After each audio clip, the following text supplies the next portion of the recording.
I've been trying to work on taking more pictures, trying to combine them with some of my poetry lines that I wrote in my notes app. I don't know. I feel like I'm writing a lot constantly and then I don't really know what to do with it.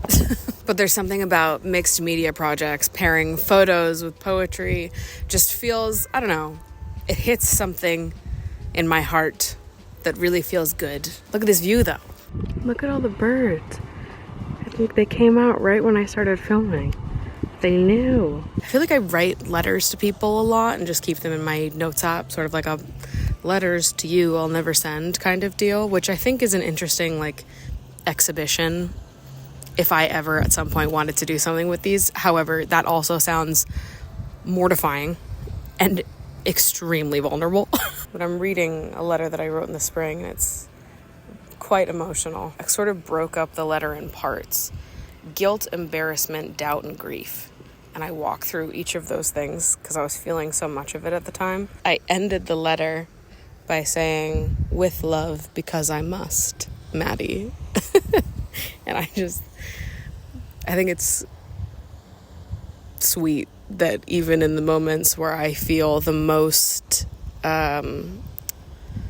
defeated by love and by how intense I feel my emotions, I just can't help myself but to continue loving, to continue being a fucking little romantic because I must. It's me. It's who I am. My commitment to remaining open-hearted is more of a reflection of me than of anyone else.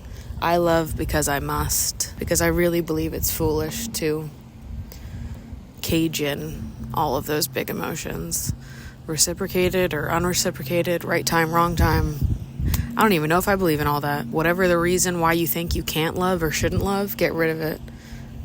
Love because you absolutely fucking have to. With love because I must. I'm gonna start signing all my letters like that. She ate with that one.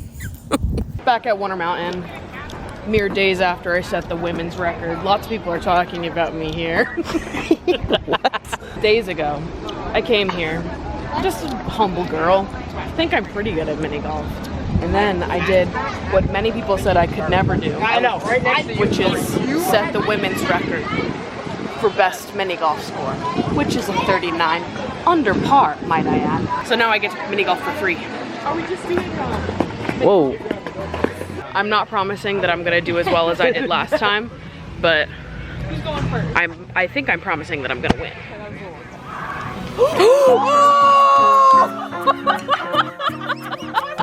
Not expecting that. Was crazy. That was smash down.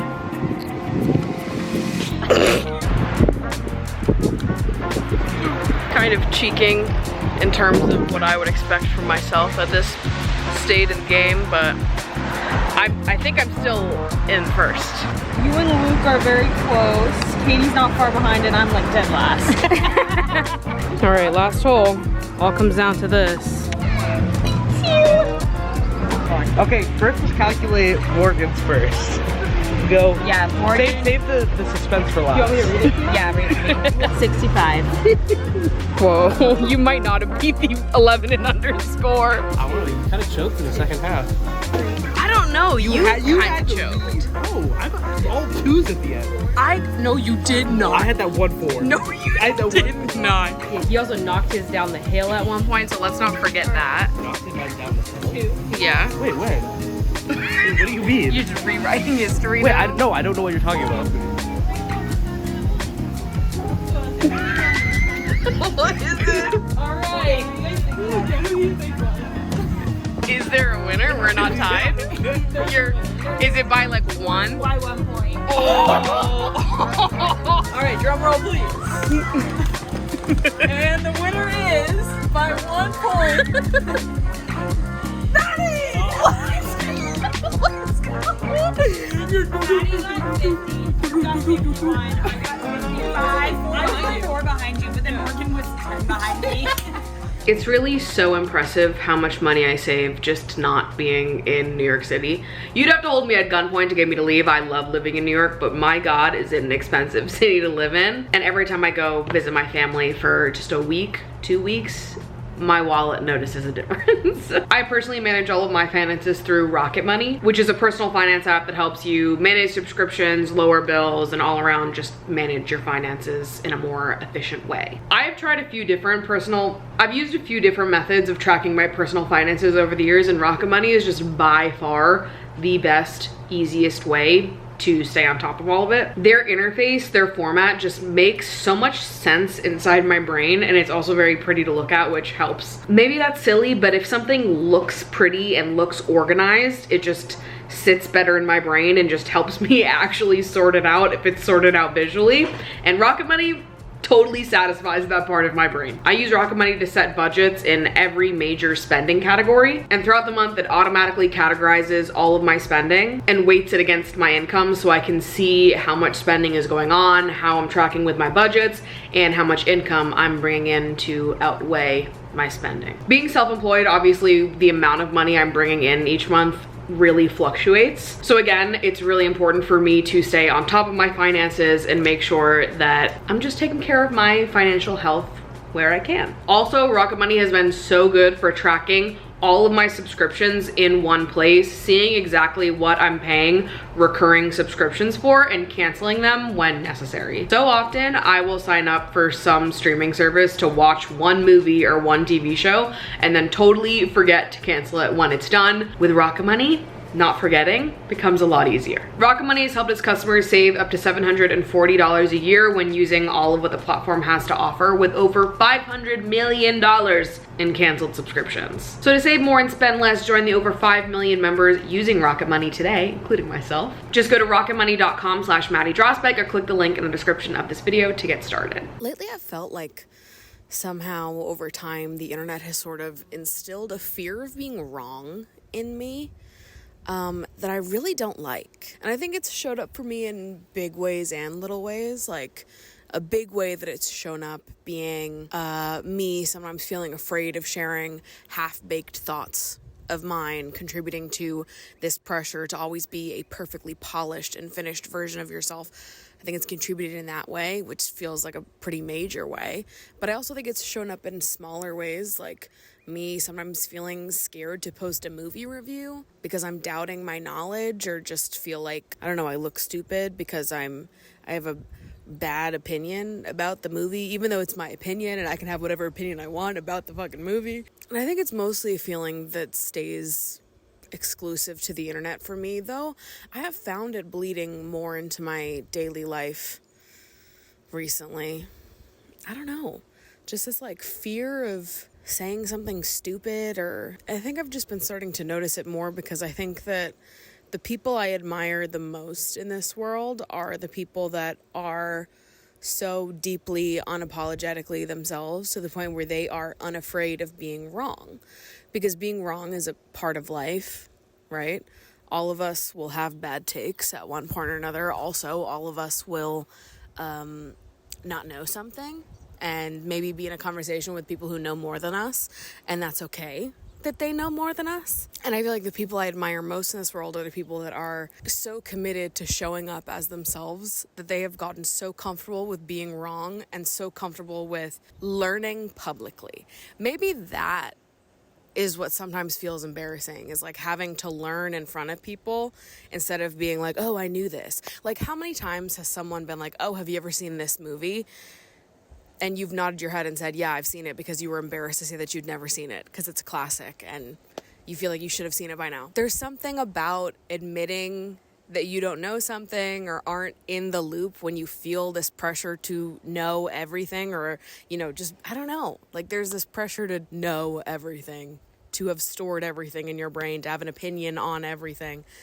And when you don't, and when you have to publicly learn or admit to someone else that you haven't seen that movie, or you don't have a take, or you don't know enough, there's some part of that that is like, I don't know, sometimes feels embarrassing or makes you feel dumb. But I know the truth is that everybody feels this way, and that there's actually no possible way for one person to know everything, to have seen every movie. There are going to be bits of my knowledge and my expertise that you don't have and bits of yours that I don't have. And that's like the spice of life and the beauty of life that we get to share in that learning together.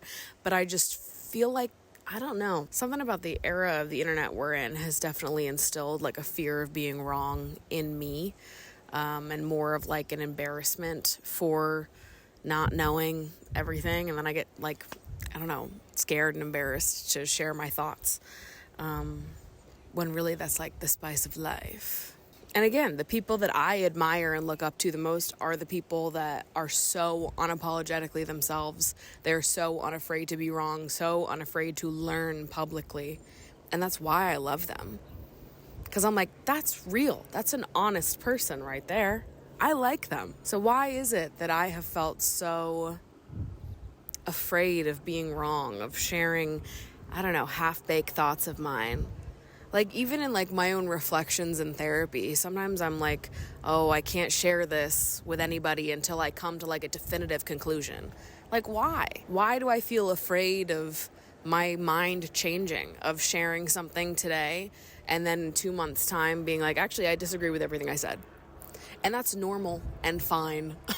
I think sometimes everything just feels so definitive. Like, once people decide something about you, it's like you are that way forever to them. And there's something about acknowledging that permanence that makes the idea of being wrong so much scarier. Like, people were actually mad when I loved Saltburn. People were actually pissed. I received essays in my DMs about why I was such a dumbass for liking that movie. I just think over time it grates away at you. Where you're like, actually, you know what, I'll just shut up forever now. Because I'm so stupid because I like this fucking movie. God damn it. I had to read like 18 think pieces on why I was a shitty person for liking Saltburn. I can't. Right now I'm getting ready to go to a hotel because there are way too many people in this house, and my dad has his brothers all coming to sleep over tonight, so my sister and I are being kicked the fuck out. But it is very funny to me that my uncles are gonna have to sleep in beds that face each other. One that says pancake over it, and the other that says dinky. And I will be keeping those signs turned on, and I will not be offering any explanation to why my sister and I have pancake and dinky signs over our beds, okay? None at all. Also, something cuckoo bonks that is happening while you're watching this video, but as I'm recording it, yesterday, I got invited to the DNC. First of all, I was just honored to be thought of. And second of all, so cool to get to like go and experience that in person. Obviously, really intense presidential election coming up. Joe Biden just stepped out of the running. Kamala Harris is about to be nominated by the party as being the Democratic pick. This happens at the Democratic National Convention that I was just invited to. So I'm really excited to be there and to get to like engage meaningfully with other creators about this and to sit in on those panels and just listen. It was a nice little kick for me, remembering the like importance of my voice and like the importance of my platform and using my position to like ask the right questions and put pressure on our politicians to like do the right damn thing. Also, look at this cat print that my mom found somewhere. I don't know where she got this. Obviously looks nothing like Mango, but I just am loving his energy. Mango loves the ocean. She loves it so much. She just can't help herself but sit in the one place that gives me so much anxiety. I'm gonna close the window if you keep sitting there. I put your tree there for a reason, bunny. I know, you're too smart, but you still stress me out. Everyone always asks how Mango is when we travel together, and honestly, I got very lucky. She's easy as hell.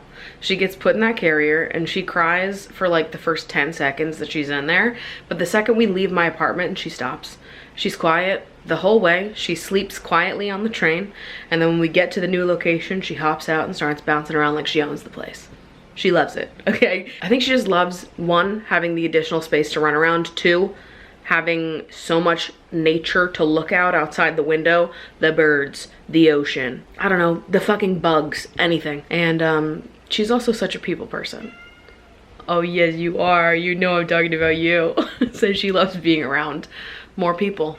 The more people, the merrier, I know. Would you like a smooch? Everyone thinks you're the cutest girl that's ever lived. Yes, and you are. They think that, and it's the truth. Welcome to the Nevada. Cutie little king room on the 3rd floor, overlooking Long Sands Beach.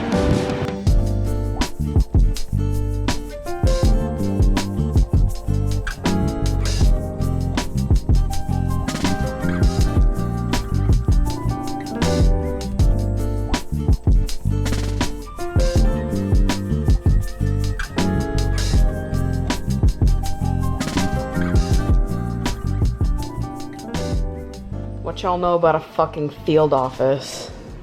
For real. Literally, what the hell do you people know about that? I understand that to everyone else that looks at this game, they're like, these graphics are ass. But to me, they're very gorgeous. There's nothing better. To me, I wouldn't change a thing. I think I was full and I did it and then I was fishing. But I didn't want to like, Dr. White, telephone please.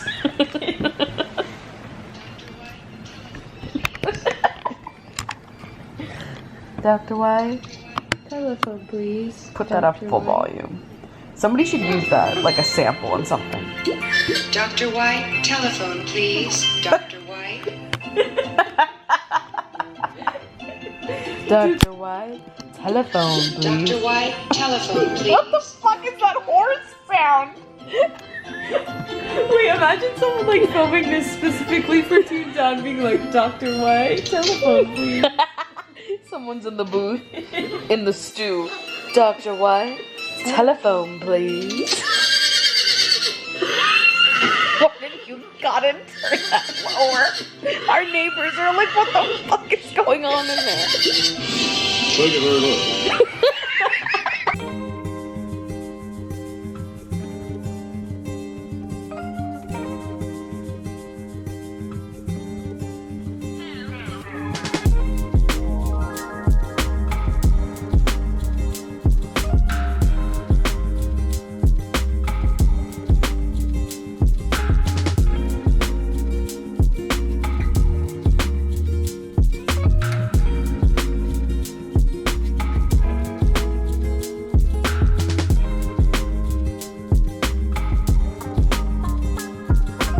Happy birthday to you.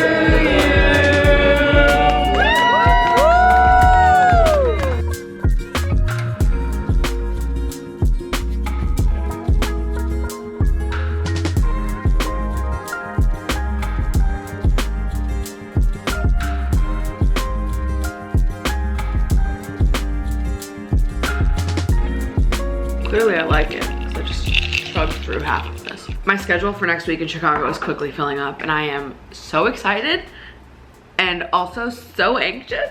The idea of like walking into so many rooms, like not just one room, so many rooms, and not knowing a single other person there. It's gonna be a real good challenge for me outside of my comfort zone. The one thing I always tell myself when I'm in a situation like that is to don't open your phone.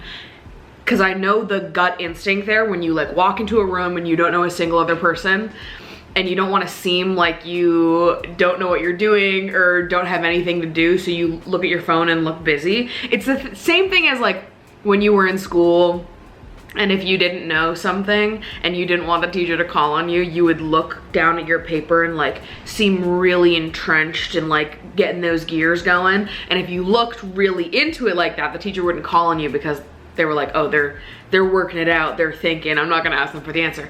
Always worked for me. It's the same thing in like those social settings where you don't know anybody and you don't know exactly how to step in yet and you're just standing on the sides and you're like, I need to look like I'm doing something because it's more awkward if I'm not. Resist that urge. That's the one thing I make myself do, where I'm like, don't open your phone. Go get a drink, stand on the side, observe, and be active in your search for your way in. Don't expect someone else to come up to you. I really do have to treat it like middle school and elementary school, because when I was a kid, my mom always drilled into me that like I should be the person that goes up to other people if I see that they don't have anyone to talk to. It's much easier for me to talk to other people that don't have anyone to talk to. That's the separation for me. It's hard for me to go up to a group. It's hard for me to like look at a group of people that are all talking and getting to know each other. If I see a person, if I see another girly pop standing across the room with no one to talk to, Easy. I can go talk to her any day of the fucking week and I'll have a good time and I'll feel comfortable doing it. That's easy for me. It's breaking into like a group dynamic that I am like panicked at the thought of. But I wonder if that's part of it. If it was like growing up, because my mom always drilled into me that I should be the one reaching out and being friendly and nice to people that I don't see hanging out with tons of other people. I wonder if because I did so much of that as a young kid that I'm like cool with one-on-one social interactions and with like bringing in people that I perceive as being shyer than I am. Because I'm like, listen, you and I, we're easy. We're easy breeze, okay? It's breaking into a group of extroverts that I have an issue with. Because I'm like, I actually don't know where to talk. So many of you know exactly where to talk. And if I'm hanging out with other introverts or if I'm hanging out with someone that is more introverted or shyer than I am, it's awesome. I also just don't like group settings in general. I prefer one-on-one interactions. It's just better for me. I excel in the one-on-one. It's the group that I falter. You know what time it is. You know what fucking time it is. I still get asked about this deck all the time. Realist Oracle by Kendra Austin. I'll link it in the description of this video in case you're interested in getting a deck for yourself. I love mine. Pulling for the upcoming next week of my life. It's gonna be a very emotional week. I'm being called in to certain spaces and I really want to set out with the intention of learning how to contribute better to larger political conversations. I want to connect with other creators that care about the same things that I do and really just push myself out of my comfort zone socially. Woo! Also, I'm excited to be in Chicago. I'm probably not gonna have that much time to explore Chicago, but I am treating this kind of like a solo trip. Additionally and separately, I've also been having a very emotional week full of longing and missing and just like a, I don't know, a different kind of loneliness. I think I am changing in a lot of ways. And with this change comes many a realization. And they're all good things, right? But some of it is difficult for me to sit with and figure out how to process.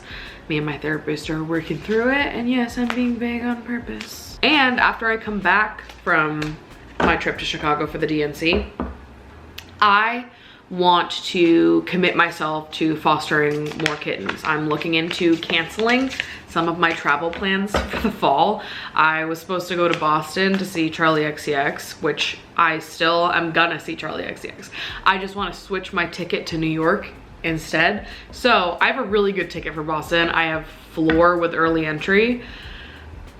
The resale prices for New York are fucking insane, but I really do want to travel less so that I can be more consistent in fostering.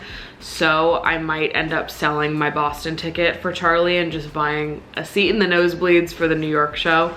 It's definitely not what I originally wanted, but if that's what it comes to, then that's what it comes to. I feel like it feels more important for me at this stage in my life to like be using my spare time and energy to give back to the people and animals in my community. That seems to really light me up. Obviously, I love traveling. I love Charlie XCX. I love doing these kinds of things. I just feel called to be more consistent in the ways I'm able to contribute to my immediate community, and fostering is a great way that I can do that. It is a lot of work, but it really does fill me with such purpose. And I feel like I open up my phone every single day of the week and see new videos of like sad animals in shelters or on the street, and it just like it plagues me. It's all I think about, and I just would love to be the reason why some of these animals love humans. I would love to be some of these animals' introductions